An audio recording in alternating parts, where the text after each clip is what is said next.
to get the city of Los Angeles and the state of California to fall in line. The executive order from President Donald Trump was signed without fanfare. We've got to get the mayor to run this city properly.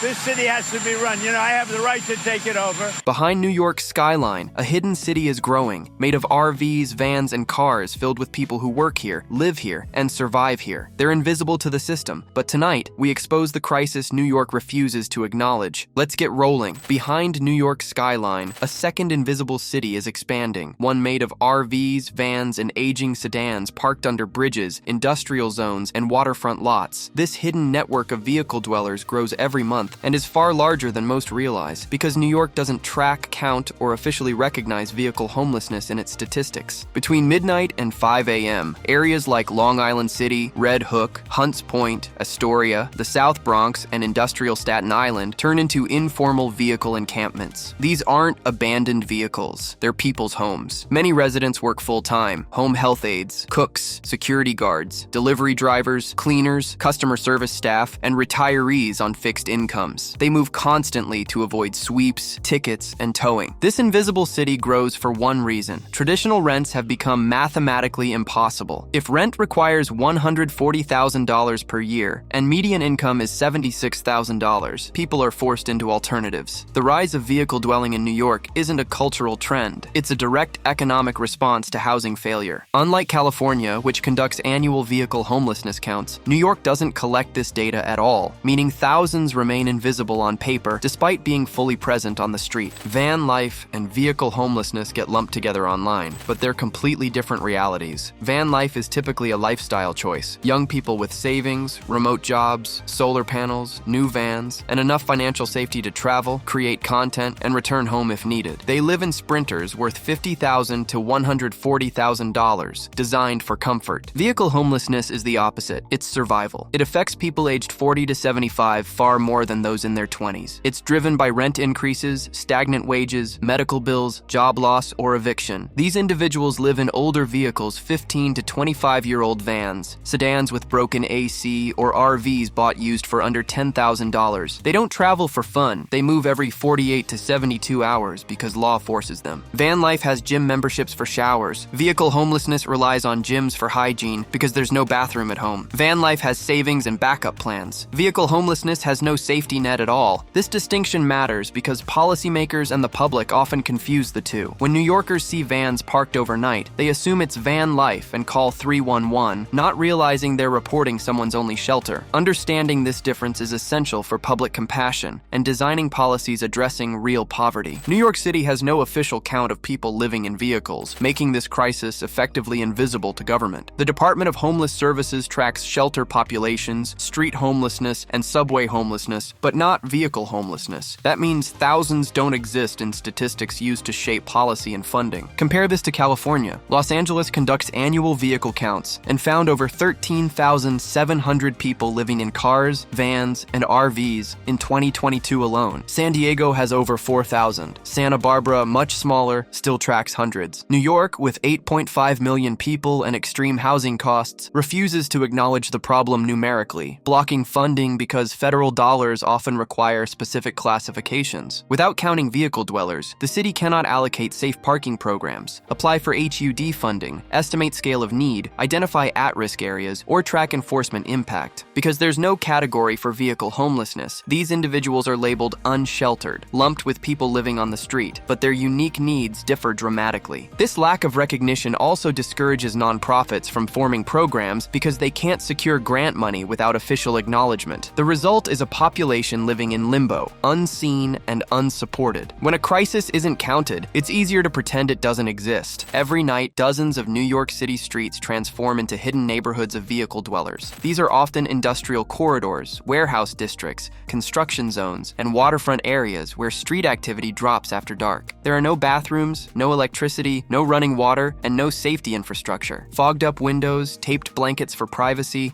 cracked windshields, and generators humming in the cold. This is nightly reality. People cook on propane stoves cracked open in winter. Some run engines for heat, burning $12 to $20 in gas per night. Others use tiny portable heaters, risking carbon monoxide buildup. These areas are targeted for sweeps because business owners complain about blocked loading docks, or residents report abandoned vehicles. The irony is, vehicles aren't abandoned, they're lived in. But one 311 call can lead to sanitation sweeps towing multiple RVs overnight, displacing people instantly. Crime is also a concern. These areas have little foot traffic at night, making residents vulnerable to theft or assault. Women living alone often park near other families for safety. Some parents keep children awake until 2 a.m., hoping to find safer spots. This isn't camping, travel, or freedom. It's survival within neighborhoods never designed for permanent habitation. New York's rental economy has become a mathematical impossibility for the working class. In 2023, median asking rent hit $3,500 per month. To avoid being rent-burdened, households must spend no more than 30% of income on rent. That means you need $140,000 yearly to comfortably afford an average apartment. But median household income in New York City is $76,667, almost half what's needed. This gap forces people into impossible choices: food or rent, medical bills or rent, childcare or rent. Rents have increased 1,700% since 1968, while wages only increased 800%. That means each decade pushes more people out of housing. Many turn to RVs or older vehicles because a one-time purchase of $8,000 to $15,000 is cheaper than $42,000 yearly for a studio apartment. But once you move into a vehicle, expenses shift. $115 parking tickets, $250 towing fees, $300 to $600 impound costs, and constant gas use from relocating every 72 hours. The rent-death spiral doesn't just push people into vehicles, it traps them there. Once in the system, a single ticket or mechanical failure can push someone into complete homelessness. This isn't personal failure, it's a structural equation that no longer supports middle or working class life. For many New Yorkers, buying an old RV, minivan, or sedan becomes the least bad option when rent becomes unaffordable. A used RV can cost between $5,000 to $15,000 depending on age and condition. Compared to a studio costing $42,000 yearly, the math is obvious. People often choose vehicles because they require no credit score, require no landlord approval, provide immediate shelter, avoid long waiting lists for affordable housing, and offer mobility. But the decision is rarely voluntary. It's the final step before absolute street homelessness. Many individuals in this position still work full-time jobs. They simply can't keep up with NYC's cost of living. Once in a vehicle, survival becomes its own cycle. Insurance must be paid. Fuel must be bought. Mechanical repairs are constant for older vehicles. With no legal place to park, the person is forced to relocate every 48 to 72 hours, burning gas and risking towing. People who choose this path often describe it as choosing shelter over bankruptcy. A roof with wheels is better than no roof at all, but the system punishes people for making this choice. Instead of offering legal parking or support, New York treats them as parking violators rather than citizens in crisis. RV parks around New York City are priced for tourists, not people trying to survive. Within 50 miles of Manhattan, most RV parks and campgrounds charge $80 to $120 per night, equaling $2,400 to $3,600 monthly, more expensive than renting a small apartment. For someone already priced out of housing, this makes legal RV living financially impossible. These parks also operate with rules designed around vacationers, not long-term residents. They often require full hookups, insurance proof, matching registration addresses, and expensive amenity fees. For someone living in their vehicle because they can't afford rent, these requirements become barriers instead of support. Even if someone could afford 1 month at an RV park, most have 30-day maximum stays,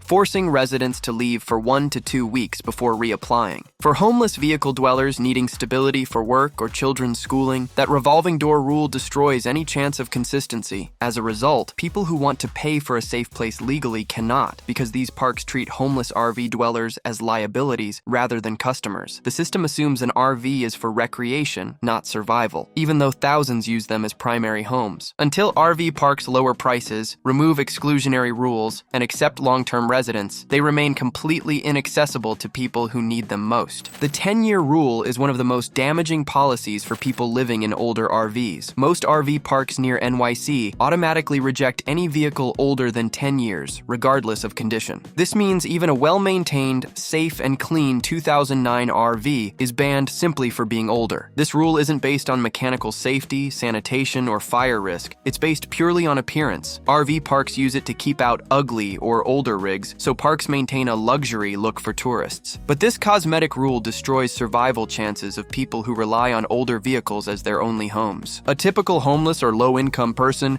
can only afford RVs priced $5,000 to $12,000, and these are usually 15 to 25 years old. Because of the 10-year rule, they're banned from every legal campground in the region. As a result, families are forced into unsafe industrial areas. Veterans get rejected despite having legal vehicles. Working people get pushed onto the street, and older but functional RVs are treated as unwanted. Replacing the 10-year rule with safety inspections would solve the problem instantly. If a vehicle passes brake checks, propane inspections, electrical safety, and leak tests, it should be allowed. Condition matters, not age. The 10-year rule isn't just unfair, it's discriminatory against the poor. New York's 72-hour parking rule was created to stop abandoned cars from taking up street space. But when your vehicle is your home, it becomes a relentless, punishing cycle. Every 72 hours, sometimes sooner, you must pack your entire life and move or receive a $115 ticket, followed by towing if the vehicle remains. For vehicle dwellers, this means constant displacement. Finding new spots is difficult. Residential neighborhoods call police, business districts are full of loading zones, and many areas ban overnight parking entirely. Every move burns gas, often $5 to $15 daily just to avoid being towed, but the most devastating consequence is towing. If someone working a night shift oversleeps or can't move their vehicle on time, the NYPD or sanitation department can tow it. Towing fees are $185 to $300, with $20 to $35 daily storage fees. If the person can't pay within 30 days, the vehicle, their home, is sold at auction. This law forces families, seniors, workers, and veterans into constant migration. They can't sleep deeply. They can't maintain routines. Their children wake multiple times weekly at midnight to move locations. The 72-hour rule, when applied to vehicle homelessness, doesn't manage parking. It destroys stability, drains finances, and increases homelessness. It forces migration with nowhere to migrate to. Vehicle homelessness carries severe health risks, many invisible until they reach emergency levels. Without stable electricity, people can't refrigerate food, run medical devices, or store medications safely. Diabetics struggle to keep insulin cold. Without proper temperature control, it spoils quickly, costing $200 to $400 per replacement vial. Lack of hygiene access leads to infections, urinary tract infections, skin infections, respiratory illness. Without showers, people rely on gym memberships or public restrooms. When those options fail, hygiene collapses. During winter, people run generators or small propane heaters for warmth. This causes carbon monoxide buildup that can lead to unconsciousness or death. Every year, vehicle dwellers die from CO poisoning because heaters malfunctioned or because they sealed windows for warmth. Sleep deprivation is constant. The need to move every 72 hours means disrupted sleep, chronic fatigue, and worsening mental health. Depression and anxiety skyrocket when people can't rest. Poor ventilation leads to mold growth in vehicles, creating asthma and respiratory conditions. And then there's healthcare access. Many vehicle dwellers can't receive mail, so they miss doctor appointments and prescription reminders. Without stable addresses,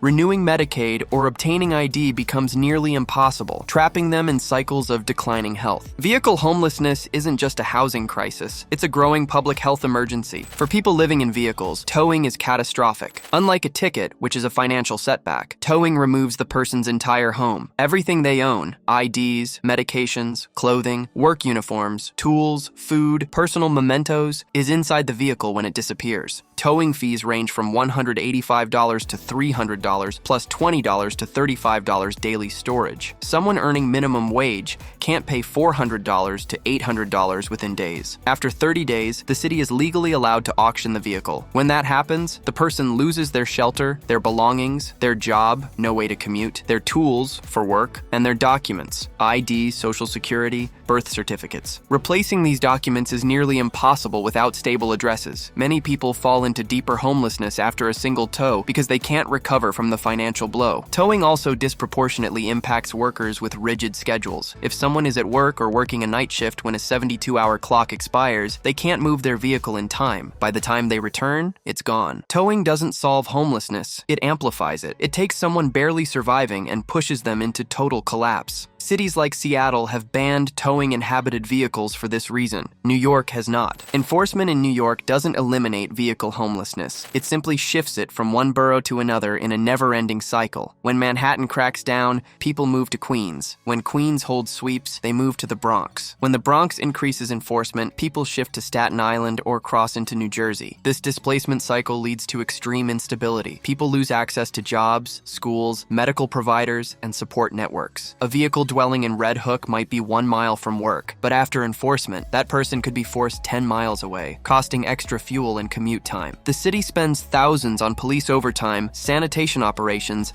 and paperwork for towing, yet none of it reduces homelessness. In fact, these sweeps make homelessness more expensive for taxpayers and more dangerous for residents. The constant movement also destroys any chance of gathering accurate data. Without knowing where vehicle dwellers are or how many exist, the city can't plan interventions. This push-out pattern creates a humanitarian crisis where people are punished not for breaking laws, but for having no legal place left to go. The displacement paradox proves enforcement-based strategies fail. They cost more, achieve nothing, and destroy lives in the process. Vehicle homelessness affects a wide range of people, not stereotypes, but everyday New Yorkers. Seniors on fixed incomes, single parents, veterans, service workers, recent college graduates, and people with full-time jobs all appear in this crisis. Examples include Maria, a certified nursing assistant whose rent jumped from $2,000 to $3,200 overnight. James, a 58-year-old veteran living in a paid-off 2009 RV, rejected by every campground because of its age. Sandra, a mother of 2 sleeping in a minivan while trying to keep her kids in school. Margaret, a 73-year-old retired teacher whose $1,800 pension can't match NYC rent. David, a college graduate earning $48,000 yearly, but drowning in student loans. These individuals aren't refusing help. They can't access it. Shelters often separate families, ban vehicles, prohibit pets, or prevent people from keeping work tools inside. Many shelter environments are unsafe, overcrowded, or unsuitable for people managing chronic health conditions. Vehicle dwellers work essential jobs that keep New York running: home health aides, restaurant staff, delivery drivers, electricians, and security guards. These are people who keep the city moving, yet the housing market has pushed them out. Understanding real human stories destroys the myth that homelessness is personal failure. It's systemic failure. Multiple U.S. cities have already created successful systems to support vehicle dwellers, and results are remarkable. Seattle, San Diego, and Santa Barbara operate safe parking programs with security, bathrooms, caseworkers, and sanitation services. These programs boast 65 to 90% success rates for moving people into permanent housing within 6 months. Albuquerque operates a vehicle triage center offering repairs, waste disposal, propane refills, and housing navigation. 75% of participants transition into permanent housing within 90 days. Los Angeles runs master lease lots, where the city rents private parking lots and allows vehicle dwellers to stay for $1 to $5 nightly. These programs work because they provide legal parking, safety infrastructure, case managers on site, access to bathrooms and electricity, and rapid intake without long waits. Costs are extremely low. Safe parking equals $25 to $35 per night, emergency shelters equal $200 plus per night, and towing, police, and sweeps cost even more. This proves the issue isn't lack of solutions, it's lack of political will. The systems exist, they're proven, they're cheaper, they reduce homelessness instead of hiding it. New York has everything needed to do the same, but continues enforcing instead of supporting. Safe parking programs are among the most cost-effective homelessness interventions in the United States. On average, they cost $25 to $35 per person per night, which includes bathrooms, security, sanitation, and case management. Compare that to $200 to $300 nightly for emergency shelter, $185 to $600 for towing and impound fees, and thousands in police overtime and sanitation sweeps. Safe parking provides stability, allowing people to sleep safely, maintain employment, and access services. When people aren't constantly relocating due to the 72-hour rule, they can focus on improving their lives rather than surviving hour by hour. Case managers at these programs help participants secure ID, apply for benefits, find jobs, and transition to housing. That level of support is impossible when people are scattered across industrial zones. Cities with safe parking report dramatic improvements. Santa Barbara achieves 90% housed within 6 months. San Diego achieves 65% housed within 1 year, and Albuquerque achieves 75% housed within 90 days. In addition, safe parking reduces emergency room visits, decreases police calls, and improves public safety by managing vehicle dwellers in central, monitored locations. Simply put, safe parking costs less, works faster,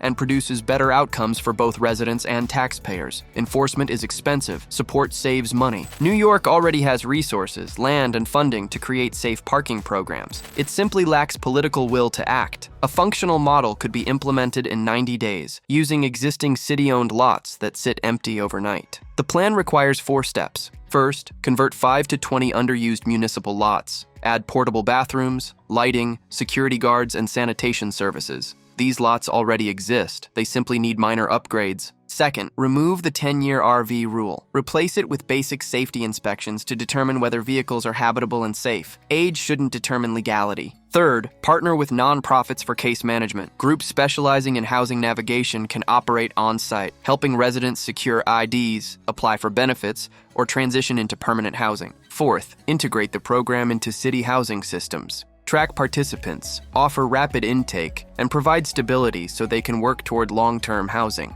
The cost is minimal. Converting 20 lots would cost far less than the NYPD's annual towing operations. Safe parking programs reduce homelessness, create better public safety outcomes, and save millions in emergency services. New York City has everything it needs. What it lacks is leadership willing to prioritize humane, proven solutions over punitive enforcement. The blueprint is simple, cheap, and life-saving if the city chooses to act. This crisis is too real to stay invisible any longer. Should New York finally create safe parking programs, or will enforcement keep making things worse? Tell me in the comments, and don't miss our next video, where we break down the next issue that could impact your own community.